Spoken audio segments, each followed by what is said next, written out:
So we didn't release the video initially like we do with all videos because we want to make sure we answer a lot of questions that we have about the Warframe. We want to try it out. We want to go over and see what does work and what doesn't work. But right now, our main focus for this video is going to be Sevagoth and what we've come to find that actually works. So right off the get-go, Sevagoth is the very first Warframe to have its own Exalted Warframe, and its Exalted Warframe has an Exalted Weapon. Both of these items that are attached to Sevagoth are entirely moddable. So if we go into the abilities, we can break down and see how the Exalted Warframe works in conjunction with other Warframes and how they have a nice synergy. So the way this works when we have our Sevagoth is you'll notice that he has an interesting set of kit, and they have a lot of puns in here. You reap what you sow is what the saying is. So because we're playing off that giant pun, what your very first thing you do is you sow, and when you sow, it activates all these guys and puts a proc called a harrowing proc on them, and that harrowing proc, when you reap them and they die, or when you just sow them and kill them, these stack with each other to fill up a little meter. And inside this little video, as you can see, that meter then progressively fills up. As that meter fills up, it then allows you to use your Exalted Weapon, and it has a slow drain. Now that little meter is just like all the other meters that we've seen inside the game, like with Gauss and with Ember. It's not impacted by any kind of ability mod, so if you increase your ability efficiency, it doesn't impact it. If you increase your ability duration, it doesn't impact it. It's its own separate little pool, and it just has a slow decay. So it means that you can build your abilities throughout your rest of your kit a little differently and not worry about it impacting the ultimate resultant of your Exalted Shadow or your ability to use it. So if we sow, these guys will all get their harrowing proc, and then if we reap them and they all die, then we get that little meter filled up. Or if they don't necessarily die, what we can do is we can go through and we can individually kill the enemies, and that will still fill the meter. Gloom does a little bit more, and not only does it put the harrowing proc on all the enemies within the range, the range actually increases over time. So as you can see there in the video, just in the distance there, that range is constantly getting bigger the longer it stays active. It is a channel ability, so even though it starts off at 37.6 meters, if you build for energy efficiency, you can get that thing covering the entire map and then even a little bit more. With my current build here, as you can see, I'm already at 37.6 meters. I don't think it's necessary to go beyond that 37.6 meters, simply because that range just simply increases the longer it's active for. And even though you're got this channeling ability, if you truly are building the Gloom so that you can go into the Exalted Shadow, a lot of times you're going to be using that Exalted Shadow a little bit more often. So again, we have our very first three abilities. Really, there's only 6 abilities here. We got the 3 for Sevagoth, and then of course we got 3 others for Sevagoth's Shadow. So while we're inside of Sevagoth's Shadow, we have 3 new abilities. We have Embrace, which brings the enemies within a certain degree angle. That angle is not impacted by ability range, it's not impacted by ability duration. It's simply the distance away from Sevagoth is the range that is impacted by ability range. It does have an 8-second duration, which means they float up in the air for a solid 8 seconds before they fall down. The second ability is Consume. You will dash at an enemy. When you dash at the enemy, you will then be able to get your health back, and you'll also deal damage, and you'll steal their life up to, in my build's case, 48%, but it has a base of 25%.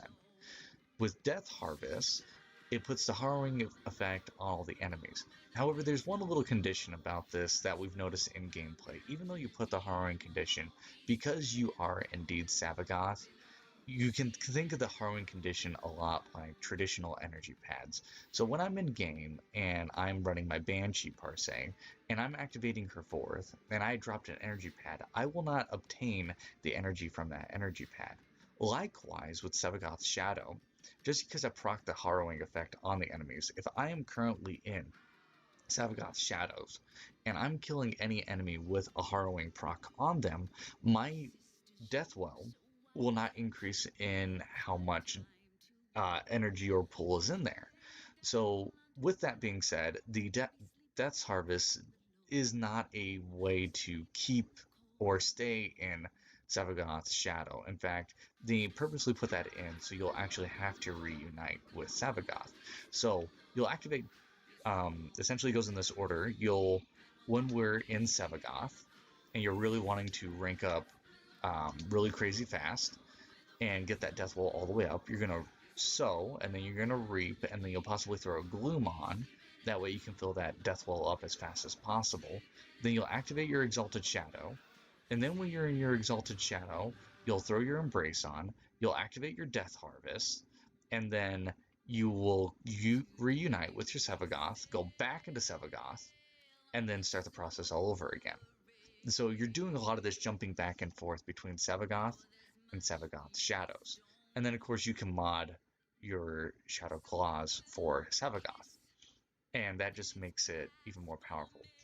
The one additional passive that Sevagoth does have is when you are in mission and you do happen to die, say the enemies are really, really, really hard, and you do happen to die, you will be able to dash at the enemies and make it so that you can come back to life. So with Sevagoth, he has a lot of kit that makes him a bit of a tank, but he also has a giant AoE. So the most important thing that Sevagoth lacks when you're really using him is really that ability range. And that's a little bit different than a lot of other Warframes. So a lot of other Warframes, you have a very huge reliance on energy pads. Say like you're building mag. You do for mag for the most part, you want to build a really high ability range and a really high ability strength. But in terms of Savagoth, you build that high ability range and that high ability strength without really sacrificing a lot of that efficiency or really having the need for a lot of energy pads to make these things happen. So currently, as of right now, if you're brand new to Warframe, there is no current Sevagoth Prime. Come back in 5 years, and then we might have a Sevagoth Prime. According to DE, there is also all the Umbra fanatics. DE just recently released this. There is no future case for new Umbras, so there's no need to worry about that. About not having the necessary needs for getting any more of those. Um, so as you can see, I'm going down here, and even though I'm going down, I don't know what's reviving me. Oh, that looks like that's my companion. Silly me. So my death well is now active, and I'll go ahead and go like this, and we'll get those guys going. And so there is a current bug right now inside of Sevagoth, is that when he goes back and forth and reunites, geez, I had no idea how that happened. When you do reunite with Sevagoth, a lot of the times your conditions do get bugged on console, where you are basically forced to use your abilities and you can't really not use them per se. And so you're really stuck just casting your abilities over and over and over. So here I am. I'm just going to go ahead and embrace all these guys. Oh, looks like I got forced back into Sevagoth. But you know what? We'll just do this. Now I'm back into Sevagoth Shadow. We'll just keep doing this until they stop. I guess that's one way to keep looking at it. Here we go.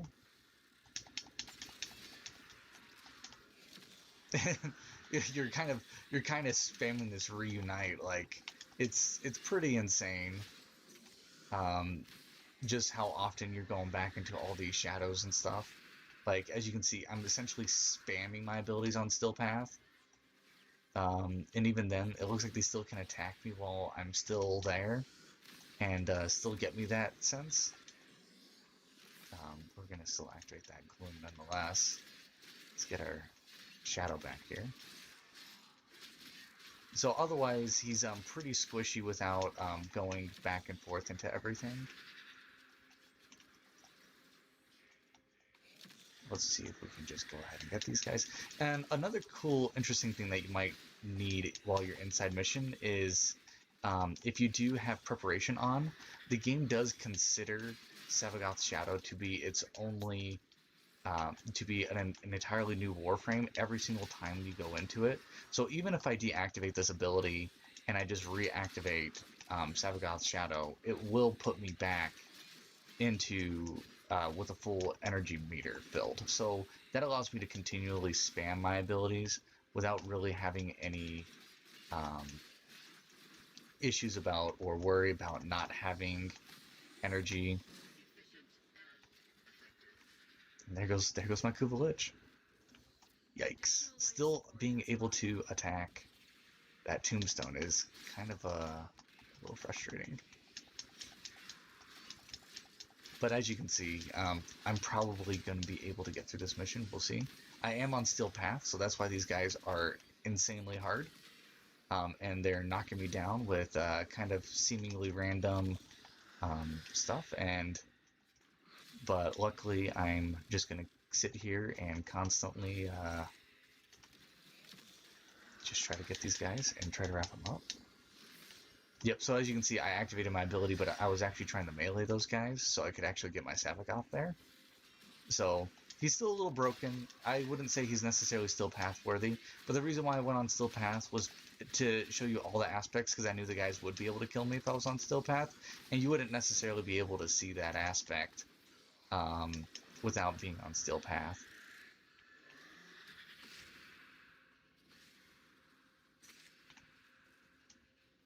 Yikes.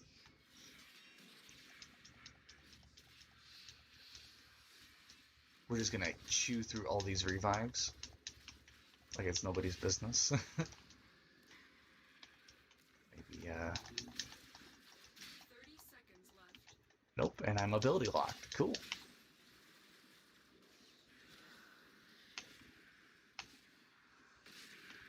There we go. Maybe I can get one more. There we go.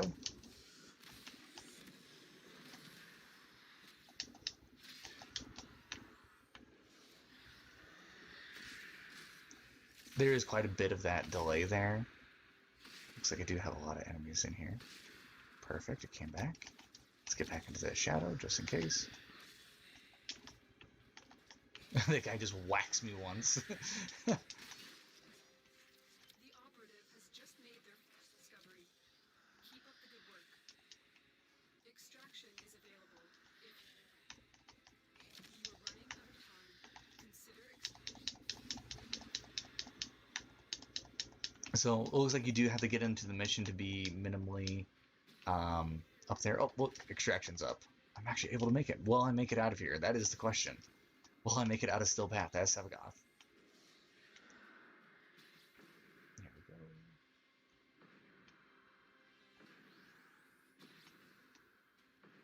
go. Boom. 5 minutes.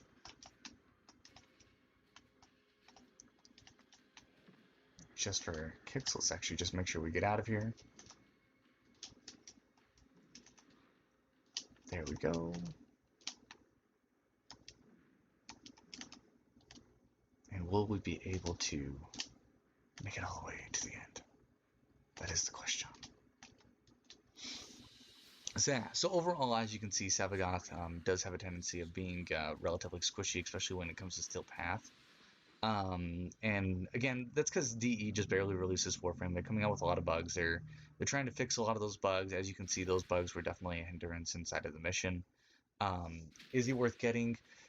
Since that was a Steel Path, it was the hardest Steel Path mission that they have currently. It was on mod. Enemy levels are about that level. There are Warframes that can handle that mission significantly better than Sevagoth. I can't imagine you'd be able to use it in junction with that. I do know what people have been doing. When you do subsume Sevagoth, which I already have, so we'll go ahead and show this. Sevagoth gives up Gloom. We'll go ahead and we'll present that right now. What a lot of people have been doing in order to be able to make it past the higher tiers defense missions, with Sevagoth and Nova, you can throw Gloom onto Nova.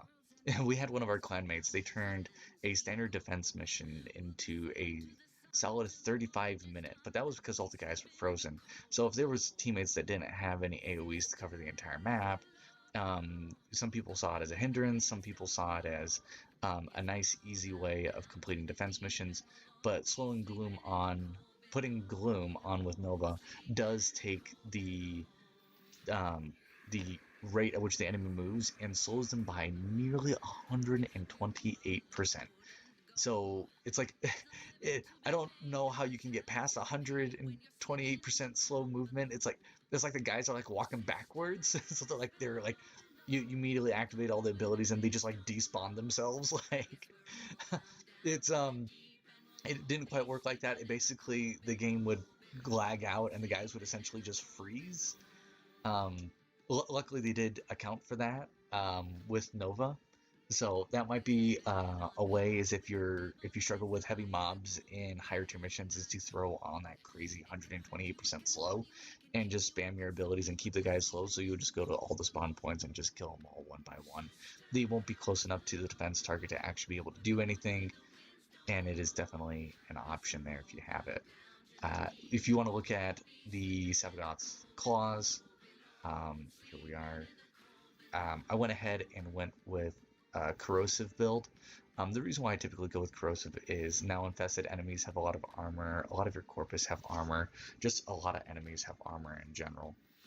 And um, then we'll go ahead and we'll go over the last one here. Let's look at Sevagoth's build himself. Again, a lot of range. You want to throw range on both Sevagoth and Sevagoth Shadow. Here's overextended that I have on. I think I kind of threw this mod on just to try it out. Preparation is definitely key here because it's going to keep your energy filled at all times. So that's very, very important for Sevagoth Shadow. And then Sevagoth himself. As you can see, I didn't throw preparation on Sevagoth himself. I just went with the raw ability range and strength in order to keep him up. If you are seeing that you are struggling with surviving, if you have an Umbra slot for an Umbra, you can probably throw an Umbra Fiber here. I threw Hunter Adrenaline on it instead in order to get my energy because I can get my life steal and get that from my enemies instead. Arcane Energizer works great as always. Arcane Fury because you're only going to be meleeing as your Sevagoth Shadow. So that's going to be important. As you can see, I also threw it here. Maybe as Sevagoth, maybe you might want to prefer to go a little bit more on the tanky side. Maybe an Arcane Guardian or an Arcane Grace might be preferable to you if you feel like you still struggle on most missions. Maybe in my case, as you saw in the video, I probably could have gone with an Arcane Guardian, and that might have helped me out a little bit. Or maybe done like an Arcane Tanker and brought in an Arc Gun, and then maybe activated my abilities. There's a lot of different strategies that you can try out, most of them being relative to your uh, Warframe and relatively to your arcanes. That's really where your variance is. But for the most part, you really just want to go with the range and the strength because the efficiency doesn't really do you a whole lot. The duration doesn't really do you a whole lot. And as you can see, I'm spamming my abilities so much just to be able to survive that last mission. It's not really going to be too much of a worrisome, let alone a bothersome. The last thing I want to go over is the way you get Sevagoth is via the Railjack Corpus Proxima mission. So the very first one you're going to have to do is to get his blueprint, you're going to have to complete the Call of the Tempest Starry, which is right here. It's going to take you into your Railjack. You're going to do a few Corpus missions. And then when you are going through the Corpus missions, there's very specific Corpus missions that you have to complete in order to get all of his parts. But it's relatively simple. You can get all of his parts from the Fissure missions inside of the Corpus Railjack missions. And those nodes are going to be your Venus, your Neptune Proxima, your Pluto, and even it does drop in Veil Proxima, but only again if it's got that fissure over it. So, and it doesn't. It's not like it just drops just from the fissure. You're gonna have to complete the optional objectives too, and that's gonna give you your chance drop at his parts. So you have to complete the optional objectives and the main objectives, and then of course unlock the relics with the fissure with the mission complete. And then that will give you your chance at dropping Sevagoth. If you are doing the optional drops on Venus, Venus will give you the Epitaph, which is the little sidearm cannon that a lot of people have been coming to enjoy. And then if you're trying to get the Carmine Penta, what also came up in Update 30 update, that is going to be from the optional objectives inside of Veil Proxima. If you do those things, you'll be able to get Sevagoth, Epitaph, and the Carmine Penta, so you won't have any issues there. And thank you for joining us for Warframe Breakdown. We'll